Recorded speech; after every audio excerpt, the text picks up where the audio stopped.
Hi, I'm Emily Agnew. I'd like to take you through some rather specific information about high sensitivity in this video so you can sense personally for yourself whether this resonates with you and begin to understand yourself better through the lens of the trait if it does apply.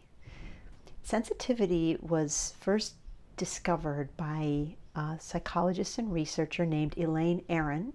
In 1996, she published her first book, The Highly Sensitive Person. The trait is not a diagnosis. It's not an illness. It's not in the Diagnostic and Statistical Manual of Disorders. It's actually an evolutionarily adaptive trait, and 80 to 85% of people worldwide, men and women, have the trait. And it also occurs they've identified it in over 100 animal, insect, fish species. And as I say, the reason it's so widespread is because it is a valid minority response to evolution towards risk-taking and processing of information. Basically, if you're highly sensitive, you kind of stop and think before encountering new situations. That's a really basic way of putting it. And then you really process deeply the information you take in before springing into action. Does that sound familiar? So there's 4 characteristics of the trait that all of us who are built sensitive share. Other than that, I mean, we're all different shapes, sizes, nationalities, races, religions. We run the gamut across the world. But let me take you briefly through these 4 things and just see if they sound familiar. The first trait is depth of processing. One way that looks is we think about things a lot. But it's more than just thinking about things. It's we sort the things we think about into finer gradations, and more subtle gradations. And it goes on in the background too for us, not just conscious thinking. And one of the upshots of that is that we need more time than non-sensitive people to rest and process in the background, to just let stuff that we've taken in all day settle. So that's one of the things, depth of processing. Another characteristic all sensitive people have in common is emotional intensity. This includes empathy. Emotional intensity is feeling strongly within yourself.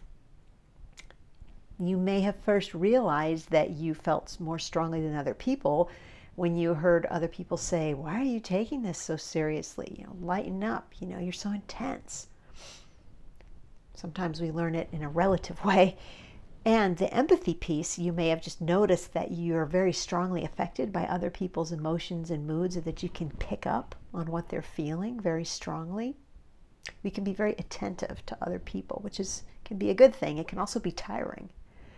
So we had depth of processing, and the second one was emotional intensity or empathy.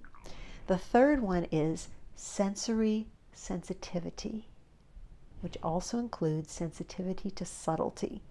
The sensory sensitivity part can include, like I have to cut the tags out of my sweaters and stuff because they scratch. My skin just turns red and raw. I have sensitive skin. Some people have a very sensitive sense of smell. Some people are really sensitive to bright lights or loud noises, crowds. Detergents may give you a rash. That's can look different for different people. And the sensitivity to subtlety thing is a little different. That's where you notice subtle changes of tone of voice of people you're with, or expressions or nuance of things they're saying. Again, gives you a lot to take in. So, depth of processing, emotional intensity, sensitivity to subtlety or sensory sensitivity. And the 4th characteristic all sensitive people share is a tendency to get overwhelmed, or over-aroused in the sense of overstimulated. When you think about the first three, it's not surprising, is it really? I mean, we're taking in so much from our environment. We feel deeply about it. We process it really deeply and in a kind of detailed way. No wonder we get overwhelmed. It's not surprising. So those are the 4 aspects of sensitivity. And because we are different from non-sensitive people, quite a few HSPs carry a sense of that difference being not good, like there's shame. If that's true for you, then one-to-one sessions, some kind of one-to-one work can be really, really helpful in healing that, holding the space for that, coming to acceptance. And also, the focusing classes I teach are especially for sensitive people, where you're learning this wonderful deep focusing process where you support each other, being with intense emotions and reactions in a group of people who are like you. That is such a healing thing. So check that out too. Both those are under the Services tab in the navigation bar, one-to-one sessions and Focusing 1 for sensitive people. And there's much more information on this page. If you scroll down, you'll find blog posts specifically about these specific aspects of the trait.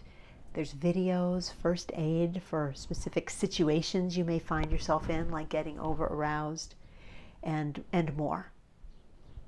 If there's some other way I can be of service to you, or if you have questions, just feel free to email me. Thanks for listening.